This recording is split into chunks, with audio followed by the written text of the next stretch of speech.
Et Dieu va également commencer à te faire grandir dans différents niveaux spirituels. On va dire que tu dois toujours être bouillant pour Dieu, parce que il y a une chose que le diable attendra toujours, c'est que tu te refroidisses. Dans cette alliance avec Dieu, de toujours rechercher sa présence, rappeler le sacrifice de Jésus à la croix, parce qu'il n'est pas mort pour rien. Pour tout peuple, pour toute personne, de tout âge, de toute nation, de toute tribu. Allumer un feu dans ta vie où tu cherches la présence de Dieu. Les deux de Dieu on te traverse, mais la présence de Dieu va faire de toi l'homme capable le plus loin de la terre. Merci, cher Saint-Esprit, pour ta présence. Seigneur, je veux te remercier et t'exalter parce que tu es Dieu. Seigneur, nous voulons te remettre ces temps et ces instants entre tes mains. Et nous te demandons, Seigneur, de nous couvrir de ta grâce, d'étendre ta main encore sur ces moments et sur ces instants.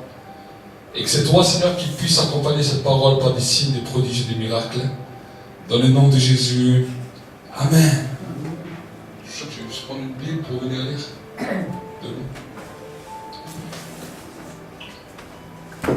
Aujourd'hui, nous allons voir un sujet qui semble très important et très capital.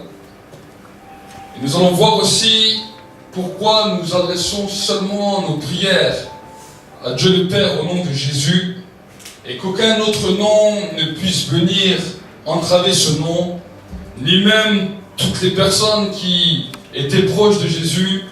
Il n'y a qu'un seul nom, la Bible nous dit, qui nous a été donné par lequel nous puissions être sauvés et qui nous donne l'accès auprès de Dieu, et c'est le nom de Jésus. Amen.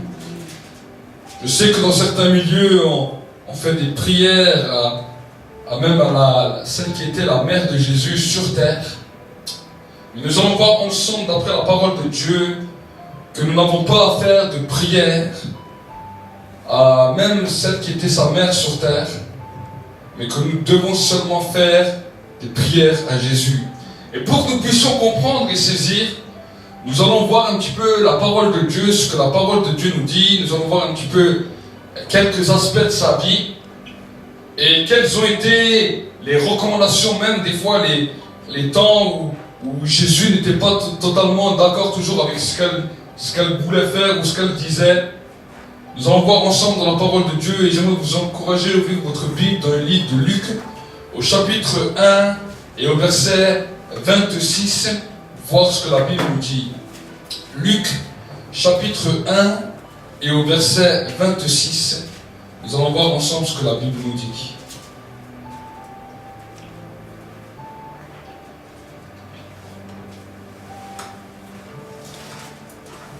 Luc, chapitre 1, verset 26.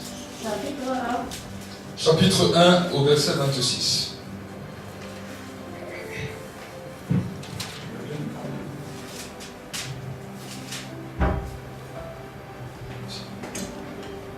Au 6e mois, l'ange Gabriel fut envoyé par Dieu dans une ville de Galilée, appelée Nazareth, auprès d'une vierge fiancée à un homme de la maison de David, nommé Joseph.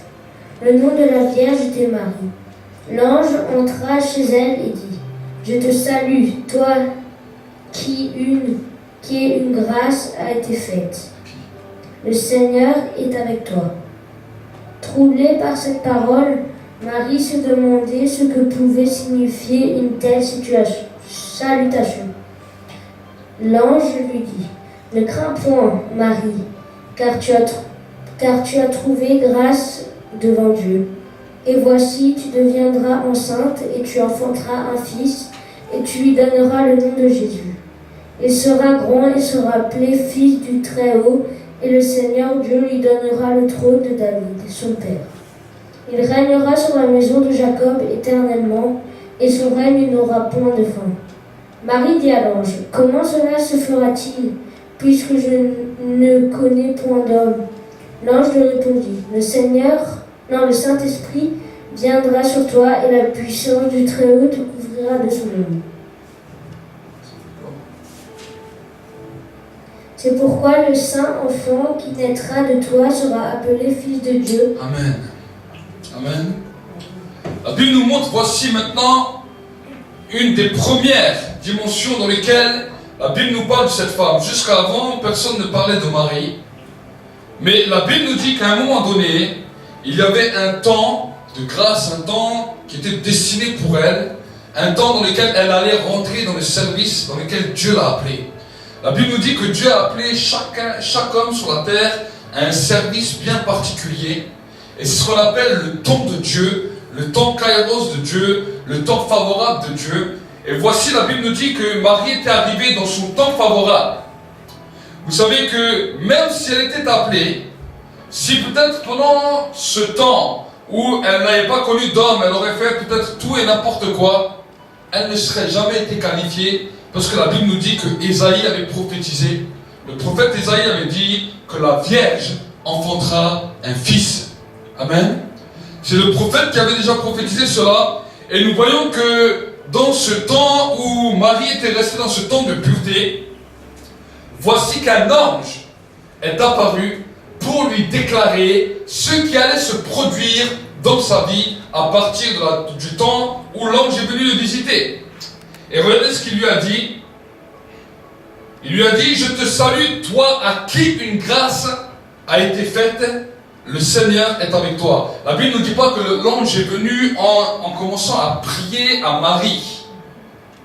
La Bible nous dit que l'ange est simplement venu lui donner une salutation et lui a expliqué que voici que maintenant elle a trouvé la grâce et la faveur de Dieu. Comme nous, quand nous avons accepté Jésus, la Bible nous dit que nous avons reçu la grâce de Dieu.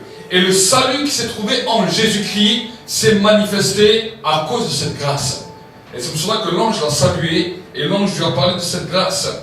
Nous allons voir maintenant, nous voyons dans la dimension angélique, que même dans la dimension angélique, l'ange n'est pas venu avec une prière spéciale sur la vie de Marie, il lui a seulement déclaré quelque chose.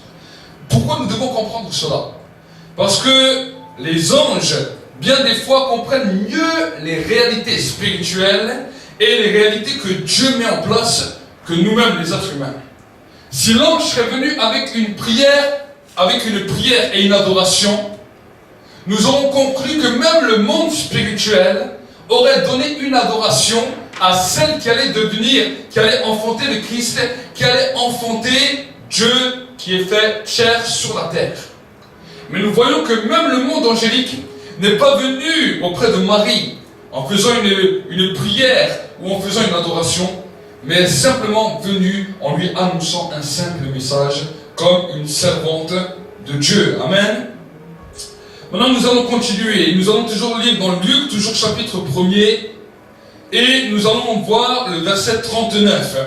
La première fois que Marie rencontre quelqu'un, une personne, avec l'enfant déjà dans le ventre. Au verset 39. Dans ce même temps, Marie se leva et s'en alla en hâte vers les montagnes, dans une ville de Juda. Elle entra dans la maison de Zacharie et salua Élisabeth. Dès qu'Élisabeth entendit la salutation de Marie, son enfant tressaillit dans son sein et elle fut remplie du Saint-Esprit. Elle s'écria d'une voix forte: Tu es bénie entre les femmes et le fruit de ton sein est béni.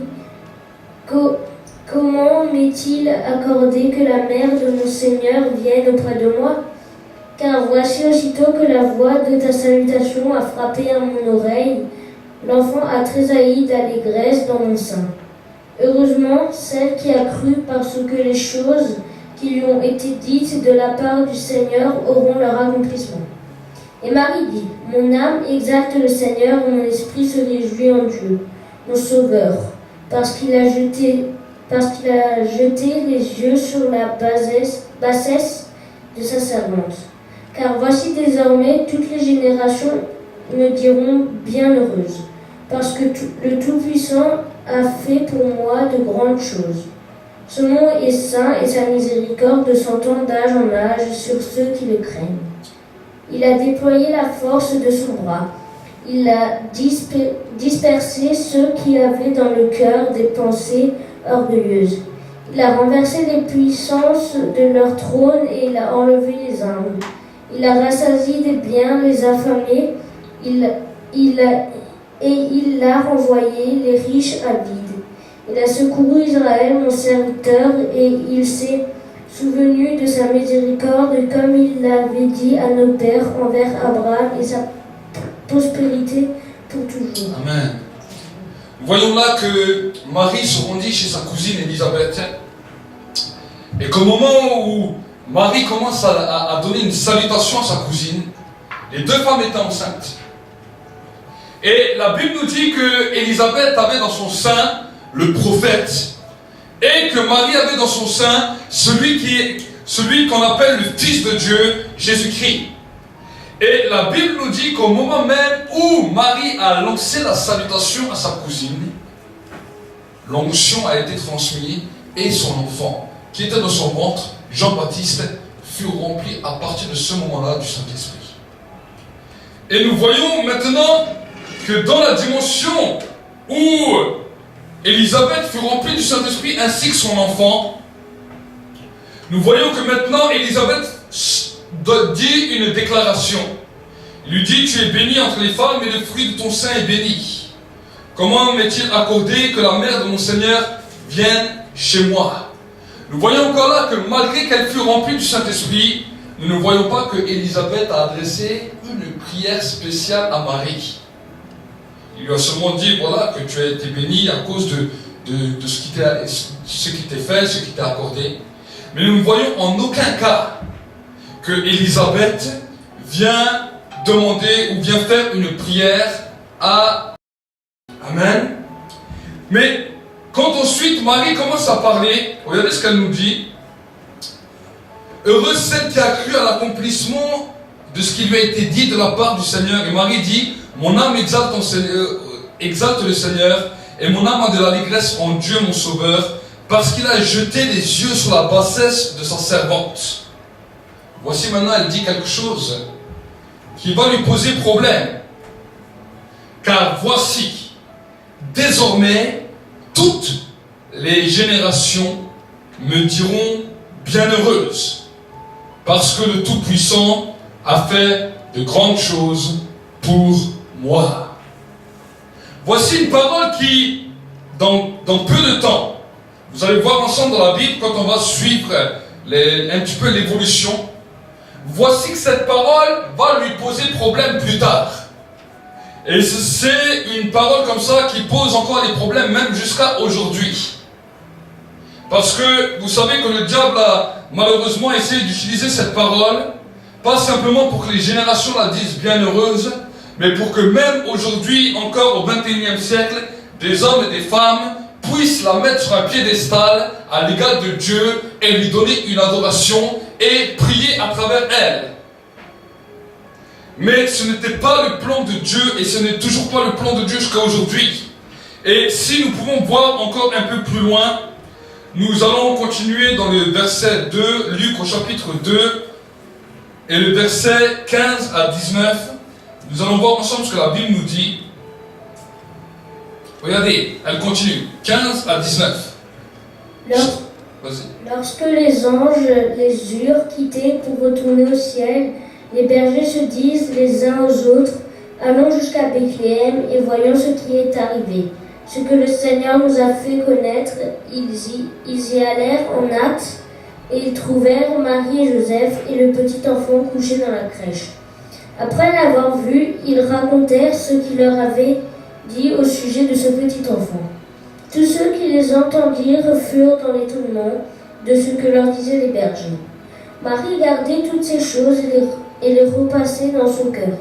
Et les bergers se retournèrent, gloriant et louant Dieu pour tout ce qu'ils avaient entendu et vu, et qui était conforme à ce qui leur avait été annoncé. Amen. La Bible nous dit que que les bergers, alors qu'ils étaient en train de garder les troupeaux, ont vu une apparition des anges. Et que les anges maintenant leur ont donné l'indication où Jésus venait de naître. Et la Bible nous dit que les bergers sont arrivés à cet endroit et ils ont commencé à louer Dieu, à adorer Jésus et à répéter tout ce que les anges leur avaient dit. Mais nous voyons encore là que, si vous voyez bien, regardez, la Bible des fois nous souligne certaines choses pour nous montrer combien des fois notre âme peut nous égarer et notre âme peut nous amener dans un temps d'égarement malgré que nous sommes sur le chemin de la vérité l'orgueil était tout d'un coup en train d'entrer tout doucement dans le cœur de Marie. Et voyez ce que la Bible nous dit dans les versets 19. Marie conservait toutes ces choses et les repassait dans son cœur. Au lieu de pouvoir donner toute la gloire à Dieu, voici que la Bible nous dit, la Bible met comme une parenthèse, où elle nous dit, voilà, elle conserve ces choses, elle les repasse. Et dans ce moment de repassement, c'est comme si elle voulait trouver un petit peu aussi son compte et qu'elle-même voulait aussi sa petite place. Mais nous allons voir que cette mentalité, vous savez que Jésus était dans son ventre 9 mois. Et imaginez que pendant 9 mois, voici qu'elle commençait à repenser comme ça, et que maintenant Jésus venait de naître, et voici encore, elle repasse les choses dans son cœur. Mais vous savez que Dieu est un Dieu juste, et Dieu est un Dieu aussi qui veut remettre toutes les choses à sa place. Et nous allons voir maintenant que dans ce temps-là, Marie n'avait pas compris, mais nous allons voir maintenant que Dieu directement va l'avertir. Et pour cela, nous allons continuer dans le livre de Luc, chapitre 2, toujours, au verset 33.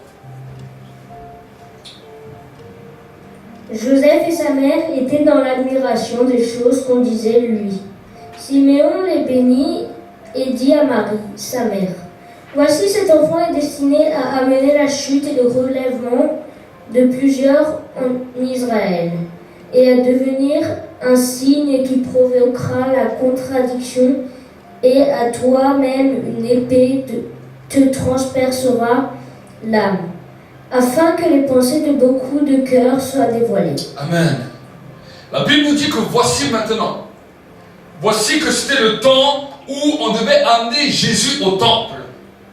Le temps non seulement pour la circoncision, mais le temps aussi de la présentation.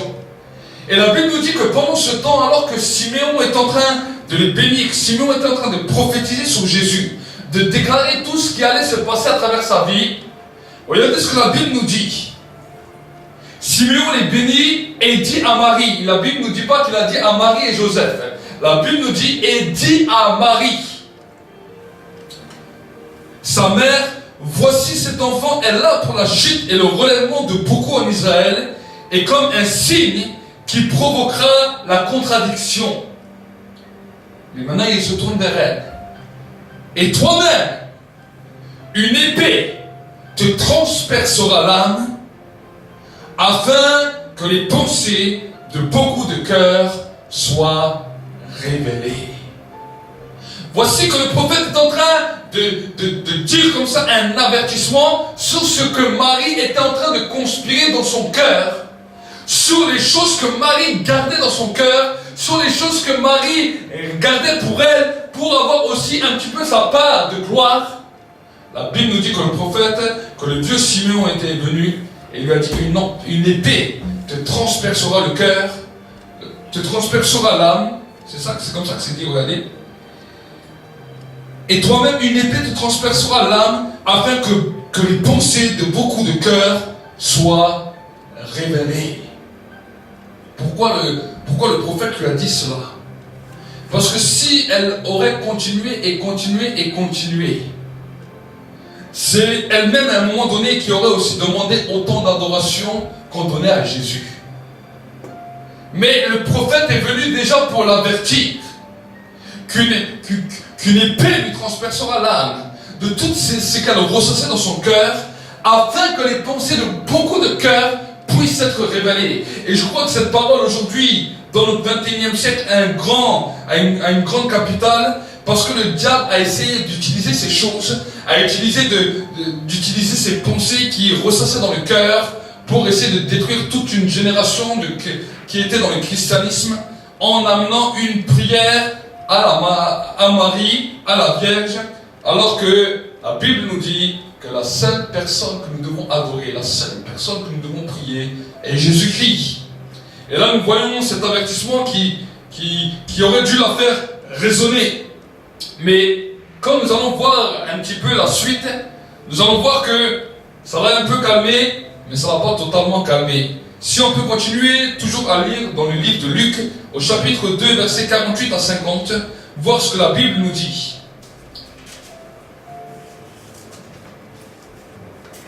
Quand ses parents le virent, ils furent saisis d'étonnement et sa mère lui dit: Mon enfant, pourquoi as-tu agi de la sorte avec nous? Voici ton père et moi. Nous te cherchions avec angoisse. Il leur dit: Pourquoi me cherchez-vous? Ne saviez pas qu'il faut que je m'occupe des affaires de mon père? Mais ils ne comprirent pas ce qu'il leur disait. Puis il descendit avec eux pour aller à Nazareth et il leur était soumis. Sa mère gardait toutes ces choses dans son cœur. Amen. Nous voyons encore que chaque fois la Bible nous relate chaque fois ces choses, où chaque fois elle remettait ces choses et elle les ressassait dans son cœur. Vous savez, si la Bible nous interpelle plusieurs fois sur ces choses, c'est pour nous montrer que des fois nous sommes un peu comme Marie. Et que bien souvent, des fois, nous voulons avoir dans notre cœur, dans notre âme, la même dimension de pensée, alors que nous devons, la Bible nous dit, redonner toute la gloire à Dieu. Et que quand Dieu fait une bonne chose, quand Dieu fait une belle chose, quand Dieu fait une belle action, quand Dieu accomplit des choses, des miracles, nous devons toujours lui rendre la gloire et rendre à Dieu ce qui lui appartient. Quand la Bible nous dit que nous devons rendre à Dieu la gloire et l'honneur, c'est cela. Ça veut dire tout ce que nous ressassons des fois dans notre cœur, en disant oui, nous avons quand même bien fait cela, nous avons quand même bien fait cela, cela nous devons le rendre à Dieu. Si nous l'avons fait, c'est pour la gloire de Dieu, c'est pour sa propre gloire, c'est pas pour notre propre gloire, c'est pour sa gloire à lui. Amen. Et Marie, malheureusement, avait un petit peu un problème avec cela. Et nous allons voir que un peu plus tard, cela lui causera des problèmes. Nous allons voir, avant de continuer la vie de Marie, il y a une histoire dans l'Ancien Testament qui m'a touché. Et je veux que nous puissions encore la lire. C'est dans 1 Roi, au chapitre 2 et au verset 20. Cette histoire, souvent, m'a marqué. Et cette histoire a un symbole prophétique par rapport à nous qui sommes aujourd'hui enfants de Dieu.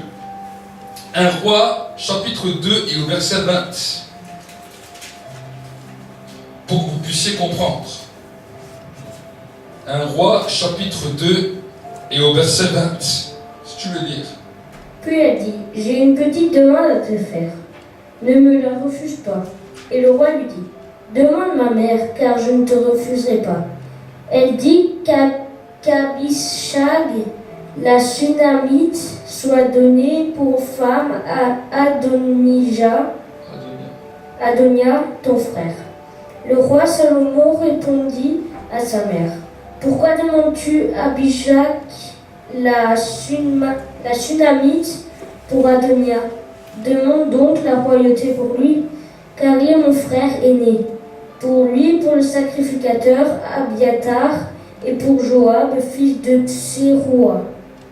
Alors le roi Salomon jura par l'Éternel en disant: Que Dieu me traite dans toute sa rigueur, si ce n'est pas au prix de sa vie qu'Adonia a prononcé cette parole.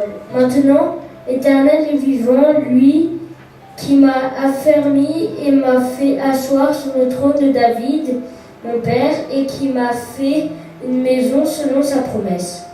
Aujourd'hui, Adonia mourra, et le roi Salomon envoya Benadja, fils de Jéhojada, qui le frappa, et Adonia mourut. Amen. La Bible nous parle d'une histoire qui est d'un côté tragique, mais l'histoire du roi Salomon. Et la Bible nous dit que son frère, au lieu de venir, alors qu'il était déjà au sursis, qu'il avait déjà fait des erreurs, mais que le roi Salomon lui avait fait une grâce. Et le roi Salomon lui avait fait une grâce de ne pas le tuer. Il lui a dit: si je ne vois pas l'injustice dans ta vie, tu resteras en vie. Mais si l'injustice se trouvera dans ta vie, alors tu mourras. C'était ce qu'il lui avait dit. Et nous voyons que, alors que son frère avait une demande à faire, au lieu de la faire directement au roi, la Bible nous dit que le frère de Salomon est passé par la mère du roi. Et il a fait une demande à la mère du roi. Et la Bible nous dit que la mère du roi est allée rendre visite à son fils. Et elle lui a dit, je te demande une requête, ne me repousse pas. Et son fils lui a dit, il n'y a pas de problème, si tu me demandes une requête, je veux bien te l'accorder. Et la Bible nous dit que la maman de Salomon a donné la requête de son frère. Et Salomon a dit, à ce moment-là, son frère a fait l'erreur de l'injustice parce qu'il a demandé quelque chose au roi par l'intermédiaire de sa mère au lieu de venir lui-même personnellement. Vous savez, si cette histoire est écrite dans la Bible, ce n'est pas simplement pour rien, parce que l'Ancien Testament est simplement souvent une image de ce qui peut se refléter dans le monde spirituel. Et je crois que cette histoire, dans laquelle la Bible nous dit que Jésus est un roi qui est assis sur le trône, si nous avons une demande à lui faire, nous ne pouvons pas accéder au trône du roi pour une demande en passant par sa mère.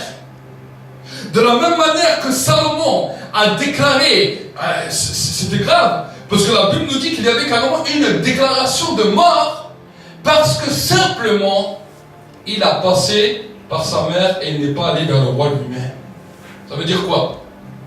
Ça veut dire que si on essaye de faire une prière à Dieu à travers une autre personne qui est morte, ou à travers la Vierge Marie, ou à travers des saints, ou à travers toutes sortes de choses, la Bible nous dit qu'il peut y avoir une condamnation à mort. Et des fois les gens ne meurent pas physiquement, mais il y a d'abord la condamnation à mort spirituelle. Il y a quelque chose qui est cassé dans le monde spirituel, il y a quelque chose qui est brisé, et c'est quelque chose de grave. Parce que si la Bible nous interpelle de cette manière, c'est que nous devons comprendre que nous devons rester dans la vie de Dieu. Amen. Et que nous ne pouvons pas passer ni par celle qui a été sa mère sur la terre, ni par aucun autre saint qui pourrait avoir vécu sur terre et avoir fait des belles choses. Aucun nom sur la terre ne peut nous accorder le ciel, et aucun nom sur la terre ne peut nous accorder les faveurs du Père, ce n'est Jésus. Jésus a dit, je suis le chemin, je suis la vérité, je suis la vie. Nul ne vient au Père que par moi. Amen. Si on peut encore lire notre Bible dans le livre de Jean, au chapitre 2, verset 3, nous allons revenir à l'évangile. Je voulais juste faire une petite parade pour que nous puissions comprendre. Mais dans le livre de Jean, au chapitre 2 et au verset 3,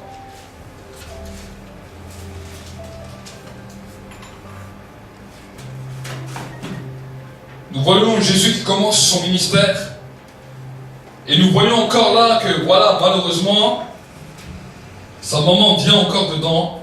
Jean chapitre 2 et au verset 3, si tu peux lire.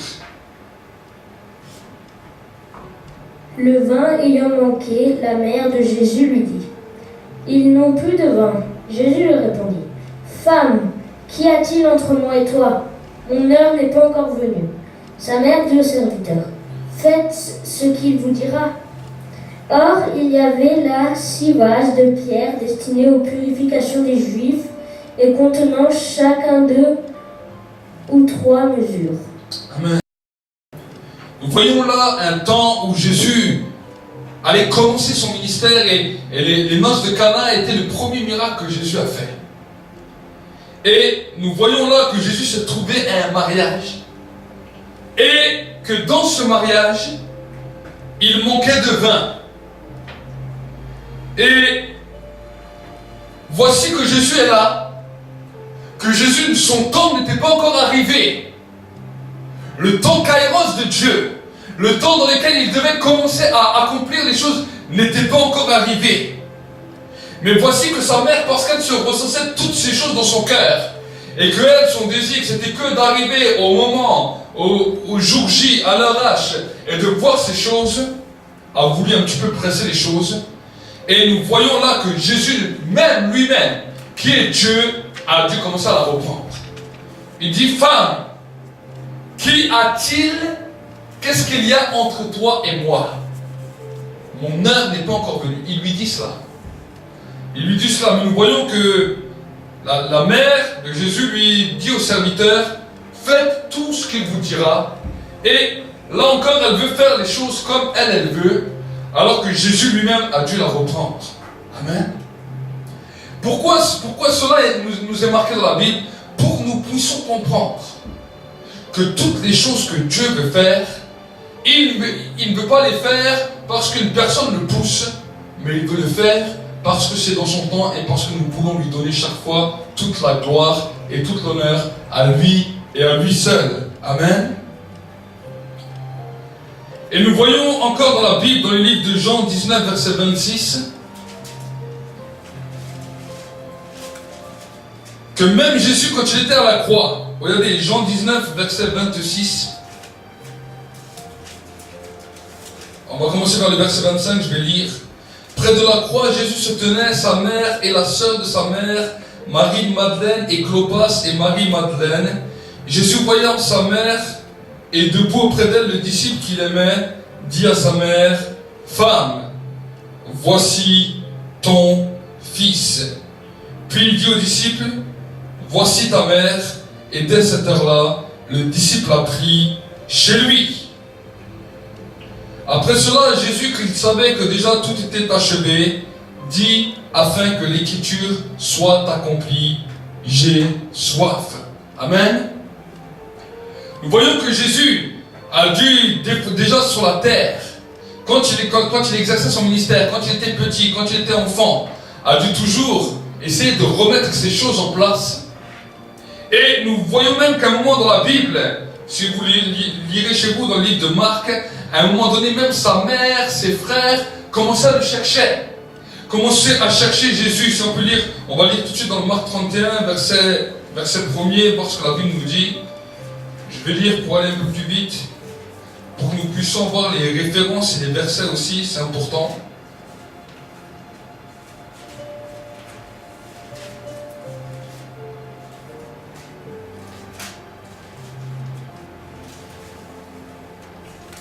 Marc 1er, non, c'est Marc 3, excusez-moi.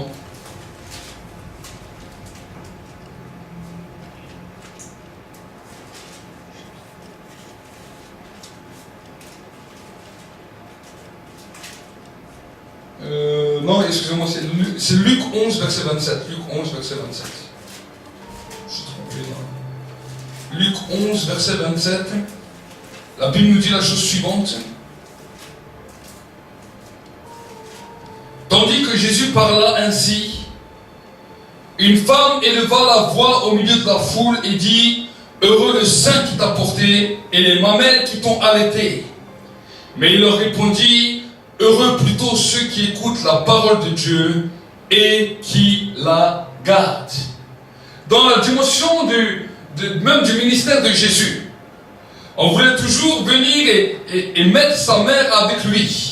On voulait toujours faire cette référence. Et nous pouvons voir qu'à un moment donné, sa mère et ses frères sont venus et ils ont commencé à le chercher alors qu'il y avait la foule autour de Jésus. Et la Bible nous dit que la foule est arrivée vers Jésus et lui dit, « Maître, ta mère et tes frères sont dehors et te cherchent. » Mais la Bible nous dit que Jésus, promenant ses regards sur eux, leur a dit, « Qui sont ma mère? Qui sont mes frères? Qui sont mes sœurs ?»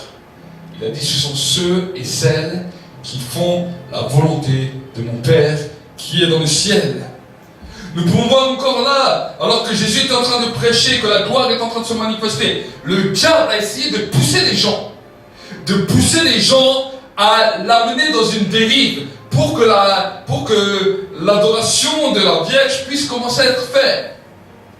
Mais c'est pour cela que la femme lui dit, tandis qu'il parlait ainsi, une femme éleva la voix au milieu de la foule et dit, « Heureux le sein qui t'a porté et les mamelles qui t'ont allaité. » Mais Jésus leur répondit, « Heureux plutôt ceux qui écoutent la parole de Dieu et qui la gardent. » Nous voyons que Jésus a dû combattre pendant tout un temps dans sa vie avec cette pression que le diable a essayé de lui mettre dessus, et que quand il était arrivé à la fin, à la croix de Golgotha, à ce moment-là, il a dit, je vais arrêter avec cela. Et pour tout arrêter, il a dit à Jean, voici ta mère. Et il a dit à Marie, voici ton fils. Et la Bible nous dit que quand il eut fait ça, Jean prit Marie, et il l'emmena. Il y a quelque chose qui s'est cassé à partir de ce moment-là. Bien que dans le spirituel, il n'y avait déjà plus rien entre elle et Jésus. Parce que Jésus lui a dit, femme, qu'y a-t-il entre toi et moi? Quel droit as-tu? Quel droit as-tu pour vouloir toujours un droit? Mais Jésus l'a fait de manière définitive. Quand il était à la croix, il a dit à partir de ce moment-là, plus rien ne pourra venir essayer de me mettre une pression parce que j'arrête ça à cet instant, à ce moment. Amen. Et pourquoi la Bible nous relate cela? Nous voyons qu'il y a eu un combat pendant toutes ces années. Pourquoi? Parce que dans un temps, on a voulu faire cette prière, on a voulu même la déifier, lui amener l'adoration. Mais j'aimerais vous dire que quand nous amenons une adoration, quand nous amenons une prière à celle qu'on appelait Marie, à celle qui était une servante de Dieu, en tant que chrétiens, nous respectons, nous comprenons le travail que Dieu a utilisé à travers elle.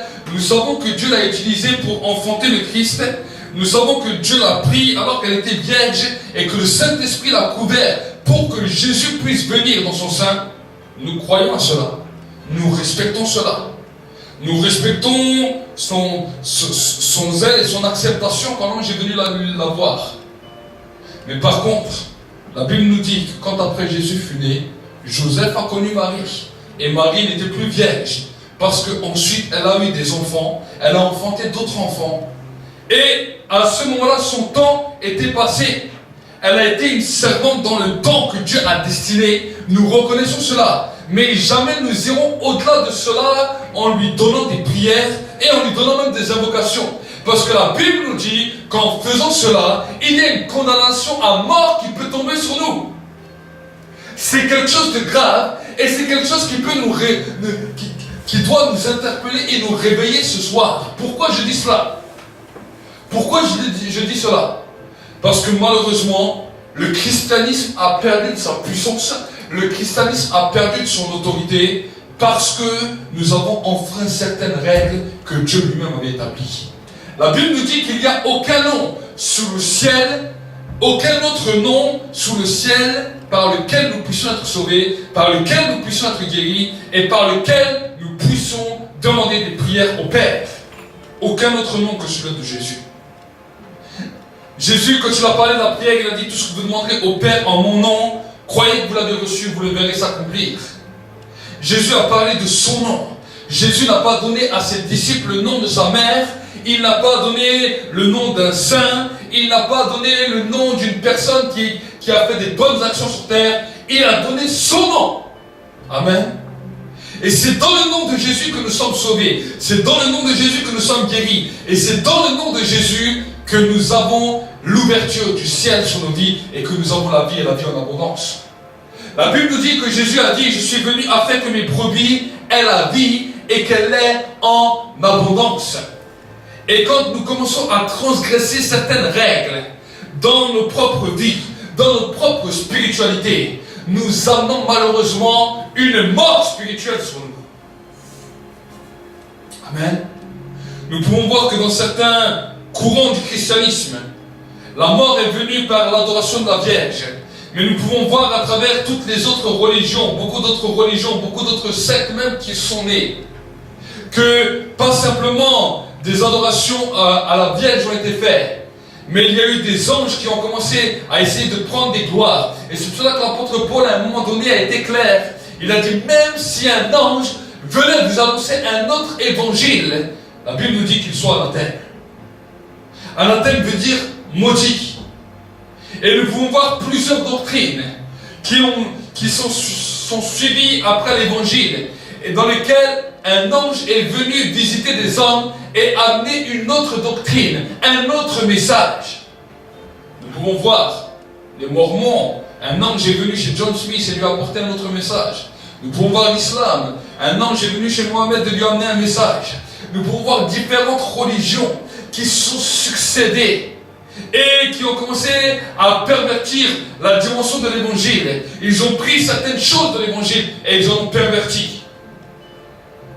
Le diable a essayé de créer plusieurs sortes de doctrines pour amener la confusion sur la terre, et pour que l'homme ne trouve pas la vie, et pour que l'homme n'ait pas la vie en abondance. Mais Dieu nous a fait la grâce que nous puissions avoir la Bible, la parole de Dieu, pour que chacun, autant que nous sommes, nous puissions avoir cette vie en lisant la parole de Dieu et en voyant ce que Dieu nous a demandé comme recommandation. Amen. Et ne pas sortir de ce cadre. Dieu nous a demandé de pouvoir adorer le Père en esprit et en vérité. La Bible nous demande d'avoir la communion avec le Saint-Esprit, d'avoir en nous l'amour de Dieu, la grâce de Jésus et la communion avec le Saint-Esprit.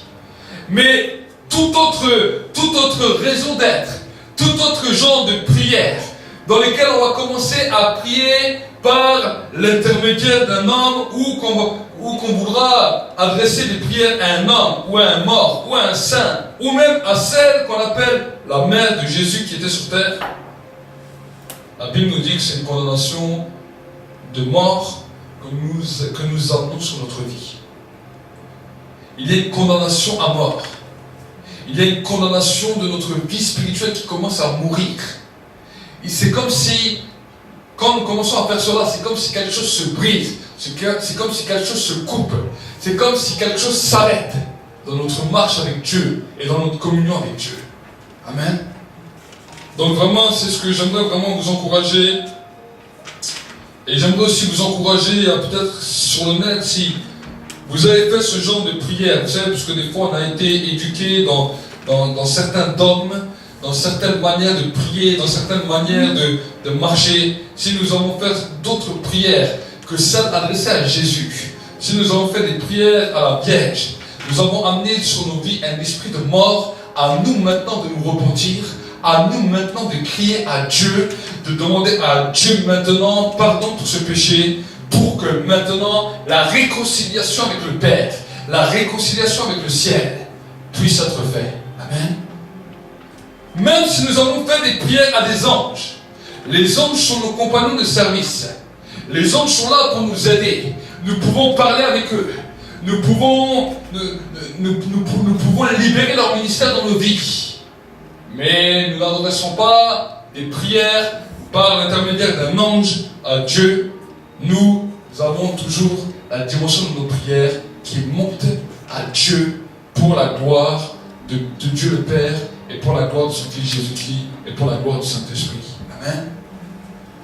Donc c'est vraiment quelque chose qui est important. Alors j'aimerais faire une simple prière et pour demander à Dieu qu'il puisse, que l'esprit de la repentance puisse souffler sur tous ceux et celles qui sont dans l'église et sur tous ceux et celles qui vont aussi regarder cette vidéo pour que maintenant un vent de repentance puissant puisse se faire. Amen. Que le vent de repentance puissant puisse se faire. Et si peut-être toi-même tu n'as jamais demandé à Dieu pardon parce que tu as fait des prières, que ce soit à la Vierge, que ce soit à des saints, que ce soit à des statues, que ce soit même à des anges, alors ce soir j'aimerais t'encourager à demander pardon à Dieu. J'aimerais t'encourager à te repentir. Même peut-être si tu es déjà chrétien, que tu avais déjà demandé peut-être pardon pour certains péchés, mais que pour ces péchés, tu n'as jamais demandé pardon, alors qu'il y avait une porte qui était ouverte. Une porte qui venait faire confrontation avec ta foi, avec ta vie en Dieu. Et tu sentais que des fois, il y a des moments où tu n'arrivais pas à progresser plus. Et c'est comme si tu t'es arrêté sur les choses de la chair. C'est comme si tu étais arrêté même dans ta vie spirituelle. C'est un temps ce soir de pouvoir demander à Dieu pardon et de pouvoir fermer cette porte qui avait été ouverte par l'ignorance. Pour que Dieu puisse venir fermer cette porte à travers son sang. Et que tu puisses avoir cette vie, et cette vie en abondance. Prions ensemble. Merci Père de gloire pour ta grâce. Seigneur mon Dieu, mon roi, je viens Seigneur avec ton église, avec ton peuple, avec les frères, les sœurs, que ce soit dans l'église, que ce soit sur le net. Et nous voulons ensemble te demander pardon Seigneur pour l'idolâtrie, pour l'immoralité, pour Seigneur des prières qui ont été adressées à d'autres personnes qu'à toi, avec un autre nom que celui de Jésus. Avec une autre doctrine que la doctrine que le Christ nous a donnée. Avec un autre évangile que l'évangile que Jésus nous a donné. Seigneur, nous voulons te demander ce soir encore, pardon Seigneur, Tu vois, Seigneur, comme l'esprit de mort spirituelle, mais l'esprit aussi de mort à travers les maladies, à travers les infirmités, à travers des malédictions générationnelles, qui est venu sur la vie des hommes et des femmes, est venu pour détruire et bloquer, Seigneur, tes enfants. Nous voulons briser ces chaînes maintenant. Je brise ces chaînes, soit dans l'église, soit sur le net, que maintenant toute chaîne des ténèbres soit brisée maintenant. Que toutes les chaînes de la malédiction soient brisées et que la puissance du pardon, la puissance de la repentance commence à descendre maintenant dans l'église et à travers les ondes. Que maintenant les esprits de maladie et d'infirmité, les esprits de malédiction générationnelle qui sont venus à cause de ces prières et de ces incantations soient brisés maintenant. Soient brisés maintenant. Soient brisés maintenant. Dans le monde visible et invisible. Et je libère la vie là où il y avait la mort. Seigneur, dans ces nations d'Europe, dans lesquelles, Seigneur mon Dieu, mon roi, l'Église est tombée dans une idolâtrie terrible, à travers l'adoration de la Vierge, à travers l'adoration des saints, à travers les incantations, tous les hauts lieux qu'on a dressés dans notre pays, tous les hauts lieux qu'on a dressés dans notre nation et dans toute l'Europe. Seigneur, nous voulons venir te demander pardon encore. Ce soir, nous voulons te demander pardon. Ce soir, nous voulons te demander la grâce. Ce soir, nous voulons te demander, Seigneur mon Dieu, mon roi, la miséricorde maintenant pour ce qui s'est passé dans nos nations, pour ce qui s'est passé dans toute la nation de l'Europe. Et nous te demandons, Seigneur, que c'est toi qui interviennes et que tu brises ces malédictions qui ont ruiné des générations et des générations, qui ont ruiné des hommes, des femmes, qui ont ruiné, Seigneur, des aînés, qui ont ruiné des enfants, qui ont ruiné tout un peuple et qui l'ont amené dans la mort spirituelle. Nous voulons te demander la grâce encore ce soir et nous te demandons d'intervenir et de réveiller les consciences, de réveiller les cœurs et que les hommes et les femmes puissent se tourner des ténèbres à la lumière, que les hommes et les femmes puissent naître de nouveau, en masse et en nombre, dans notre nation de France et dans notre terre d'Europe. Seigneur, nous te le demandons maintenant. Nous voulons briser cette chaîne. Nous voulons fermer cette porte qui avait été ouverte sur notre nation. Nous voulons fermer cette porte qui avait été ouverte sur l'Europe. Et nous voulons déclarer un temps favorable du Seigneur. Nous voulons déclarer une année favorable et un temps de changement pour la gloire de Dieu le Père. Nous te bénissons, nous te rendons grâce dans le nom de Jésus. Amen. Et Dieu va également commencer à te faire grandir dans différents niveaux spirituels. On va dire que tu vas toujours être bruyant pour Dieu, parce que il y a une chose que le diable attendra toujours, c'est que tu te refroidisses. Dans cette alliance avec Dieu, de toujours rechercher sa présence après le sacrifice de Jésus à la croix, parce qu'il n'est pas mort pour rien. Pour tout peuple, pour toute personne, de tout âge, de toute nation, de toute tribu. Allumer un feu dans ta vie où tu cherches la présence